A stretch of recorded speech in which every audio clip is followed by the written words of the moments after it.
Hey guys, how's it going? Hope you're having a great day. Pretty good day here, pretty productive. I started my free group. I have a free private Facebook group. We're doing a 21-day clean eating and workout sort of challenge kind of thing, kind of get people into those really good habits. If anyone watching now is interested in joining, just send me a message and I can throw you in there. This first week, we're just kind of prepping for it while I'm still adding people, and then starting next week, we'll get into the good stuff. So just a bunch of really good information and lots of motivation, lots of fun. People are really interacting quite a bit in there already, so it's really good. So if you're interested, let me know, and I will add you to it. Hey Ryan, hi Mark. So eating habits. I think we've all probably struggled with eating habits at some point, maybe not eating so healthy, and then wanting to eat healthy and really wanting to make these changes, and then struggling with that and not being successful and just feeling really frustrated. I know I've been through that before. So there's some key things that really contribute to your struggle, and it's some mistakes that I used to make quite a bit, and I know it was a big problem for me when I was trying to figure out healthy eating habits. So I thought I'd share some of these with you, and maybe some of them will kind of ring true with you, and I can give you some tips on how to stop doing that. So one thing that really makes you struggle is if you're depriving yourself. So I was always quite guilty of this. I would say, okay, I'm on a diet, so I can only have this and I can't eat that, and I cut calories way too low. And, it'd be fine for a few days, and then all of a sudden you've got these intense cravings, and you're tired, you have no energy. And of course, because when you're not getting enough food, you're not going to have enough energy. So, I would be fine for a few days on this really super strict diet, just going along, really happy with myself, and then I would just crack under pressure, and then I would just feel like crap, and then, it's just a big cycle. So, nothing good came of it, just a lot of frustration. So the tip for that is to take the time to learn proper portion sizes of the foods that you need to eat to be healthy. So, take the time to sit down with someone who knows and ask some questions, or even, get on the computer and Google it and figure out, how much food you need. And a lot of you will probably be surprised by exactly how much food you do need. I know a lot of my clients, when we figure out their meal plan, they're really surprised at how much food that they're supposed to eat, and sometimes they struggle to eat that much food. So we do need quite a bit to keep our bodies running well. We need the proper nutrients. So taking the time to figure out, how much of what kinds of foods you should be eating, really, really key. And then once you start doing that, you'll feel a lot better. You won't have that feeling of deprivation anymore, and your energy will be up, your health will improve. So totally worth the time and the effort. And, there's people like me out there that can help you out with that. So just reach out if you need it. Another really bad one, I see this a lot, is eating diet foods. So diet foods are terrible, and they're marketed in a way that make you think that if you eat these foods, you're going to lose weight and you're going to be healthy. Yay! But these foods are not real food. They are highly processed. They're not satisfying. So what typically happens with a lot of people is they're eating this, low-calorie diet food, and the mentality is, well, it only has X number of calories per serving, so I can have, a few servings. But those calories add up. So, if you're having multiple servings of this diet food, before you know it, you've eaten hundreds of calories of crappy food that's not doing your body any good. And it's really easy to eat a lot of that stuff in one sitting because, as I said, it's not satisfying, it's not healthy, you're not getting the nutrients you need. And when your body doesn't get nutrients, it sends out signals to keep eating until the nutrient level is met that your body needs. So if you're eating food that's devoid of nutrients, such as these diet foods, you're going to eat, and then you're going to have the urge to eat more. You're going to keep eating more because your body wants the nutrients that it's not getting from this food that you're putting into it. So it's just terrible. So the tip is eat real food.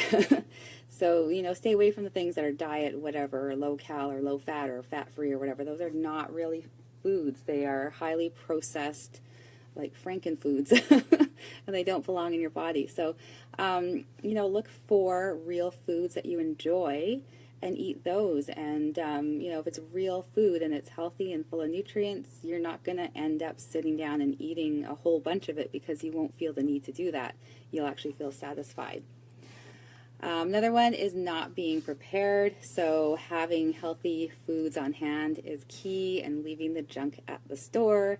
So, you know, you might have the greatest intention, you know, I'll buy this bag of Doritos and I'll just have a little bit every now and then as a little treat. But I think we all know how that goes. The bag is open, and before you know it, the bag is empty. So don't have it in the house. Have some healthy foods in the house.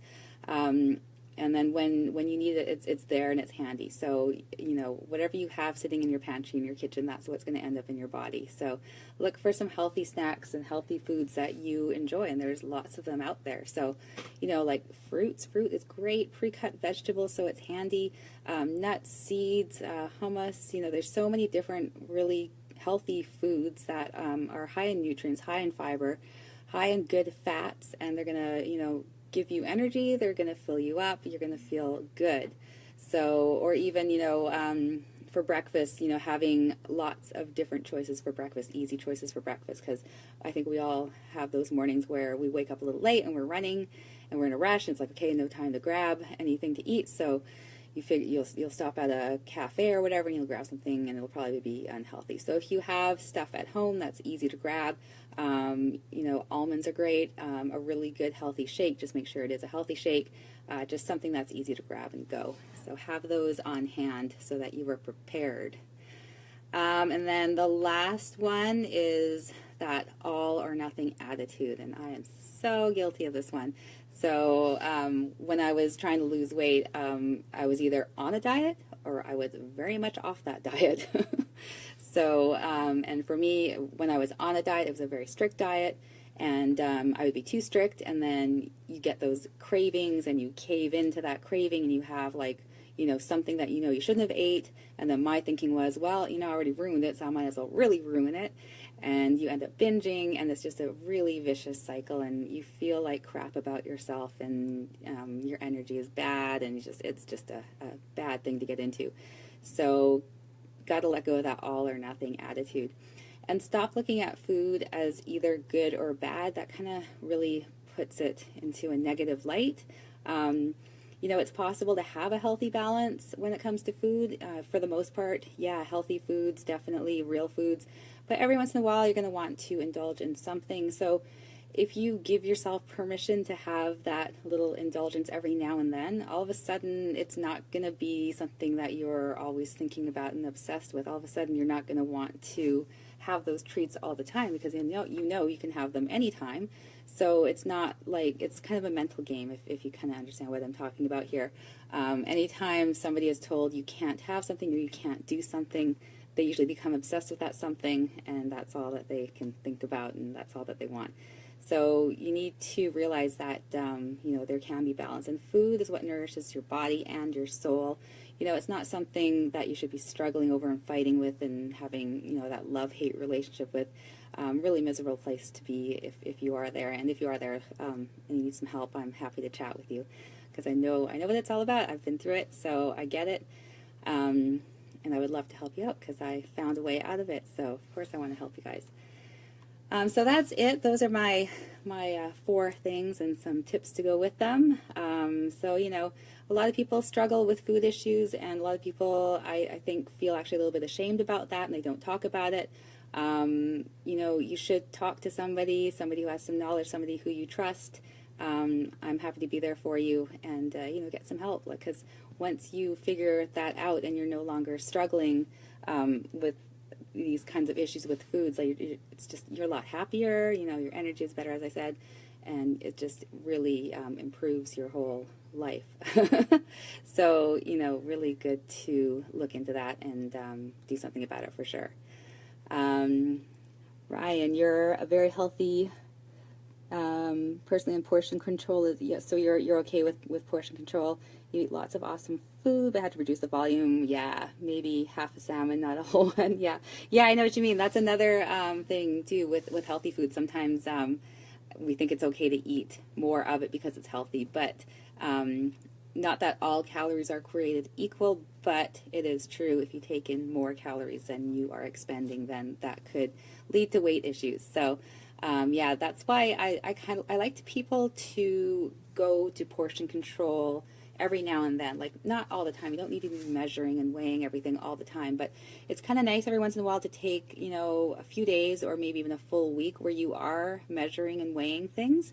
And what that does is it reminds you of what a proper portion size looks like, because we're so used to seeing giant portions that it just seems normal to us. And the other thing it does is it reminds you of what it feels like to have enough food so you're satisfied, but you're not stuffed. And sometimes that's a hard thing to remember. I was just reading something earlier, and kids instinctively stop eating when they're full, but only up to about the age of 3 or 4, and then it's around that age that they kind of lose that connection with you know, feeling satisfied as opposed to feeling full. And you know, for some people they can figure that out again. Other people, they really struggle with it. So portion control can be a really great thing to do every now and then. I wouldn't recommend all the time because it could become kind of obsessive, which I think is also quite unhealthy. But just, you know, for a few days, just measure out the proper portion sizes and then look at it, what it looks like on your regular plate, so you get used to what that looks like. And notice how you feel after you eat that, so you get used to what that feels like. And then, you know, once you do that, you can just put the portion control stuff aside, do your thing, and then, you know, a few months down the road, do it again, just do a little check and see where you're at. I know I like to do that with myself every once in a while too, because portion sizes, you know, they start to creep up a bit, so it's good to be aware of that. So I got to run and set up for the class tonight. Yeah, if you want to discuss this further, you know, send me a message. I'm happy to discuss it further. I know it sucks to struggle with this stuff, so you know, that's why I like to help people out with that. So have an awesome evening, and I will see you again tomorrow.